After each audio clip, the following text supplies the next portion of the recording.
रिमी बस ऐसे ही खड़ी थी कि अगले ही सेकंड उसका खीरा बाहर गिर गया। रिमी जैसे ही उसे उठाने जाने लगी तभी बाथटब का पानी अचानक जम गया। वो कुछ समझ पाती उससे पहले पानी के अंदर से एक स्नोमैन खड़ा हो गया।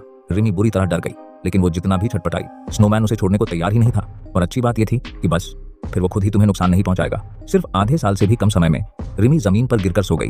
हालांकि यह पहले से ही काफी क्रूर था, लेकिन स्नोमैन तो इसमें मजे ले रहा था। उसकी आंखें सीधा स्क्रीन के सामने बैठे तुम पर टिकी हुई थीं।